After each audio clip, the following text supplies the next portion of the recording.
इथे फक्त दागिने नाही तर पिढ्यानपिढ्यांचा विश्वास मिळतो. परंपरेची झळाळी आणि विश्वासाची खात्री. कैलास अडगावकर ज्वेलर्स, दत्त मंदिर बस स्टॉप, नाशिक रोड. शहरातील नागरिकांच्या सुरक्षेला प्रथम प्राधान्य देत तातडीनं रस्ते दुरुस्ती कामांना गती देण्याचे आदेश महापौर हिमगौरी आहेर-आडके यांनी दिले आहेत. महापौरांच्या दालनात महापालिकेचे अधिकारी, ठेकेदार यांची एकत्रित बैठक घेऊन शहरातील खराब झालेले रस्ते तातडीनं दुरुस्त करून नागरिकांना दिलासा मिळावा यासाठी महापौर हिमगौरी आहेर-आडके यांनी बैठकीत सगळ्यांची झाडाझडती घेतली. नाशिक शहरातील रस्त्यांची खड्ड्यांची परिस्थिती लक्षात घेऊन नाशिक महानगरपालिका महापौर दालनात झालेल्या बैठकीत शहरातील विविध विभागातील रस्त्यांची स्थिती, प्रलंबित दुरुस्ती कामे आणि उपलब्ध मनुष्यबळाचा आढावा घेण्यात आला. कामाचा वेग वाढवण्यासाठी आवश्यक ती यंत्रणा, मनुष्यबळ आणि संसाधने तातडीनं वाढवण्याचे निर्देश महापौर हिमगौरी आहेर-आडके यांनी दिल्यानंतर प्रत्यक्षात कामकाजाला सुरुवात झाली आहे. नक्कीच तुम्ही बघत असाल की अगदी युद्ध पातळीवरती सर्व लोकप्रतिनिधी, पदाधिकारी, अधिकारी सर्व रस्त्यावर उतरून आता खड्ड्यांना बुजवण्याची मोहीम आपली युद्ध पातळीवर सुरू झाली आहे.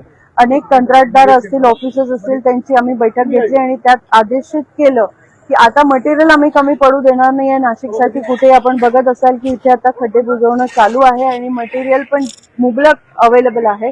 आणि अशा पद्धतीने खरं तर कंत्राटदार आणि अधिकाऱ्यांना आदेशित करण्यात आलेलं आहे. कुंभमेळा मंत्री आपले सन्माननीय गिरीश भाऊ महाजन यांच्या आदेशानुसार 15 ऑगस्टच्या आत आपण हे सर्व खड्डे बुजवणार आहोत.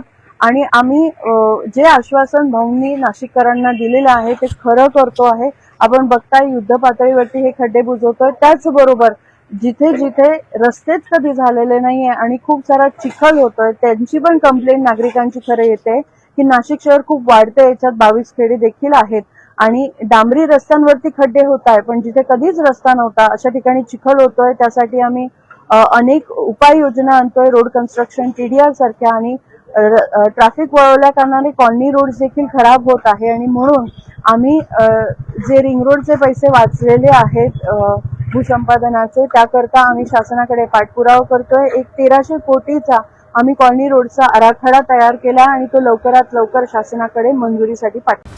महापौरांनी दिलेल्या आदेशाची तंतोतंत अंमलबजावणी होत आहे की नाही यासाठी हिमगौरी आहेर-आडके यांनी स्थायी समिती सभापती मच्छिंद्र सानप, उपमहापौर विलास शिंदे, नगरसेविका सीमा पवार, शहर अभियंता संजय अग्रवाल यांच्यासह बांधकाम विभागाचे इतर अधिकारी फील्डवर पाहायला मिळाले.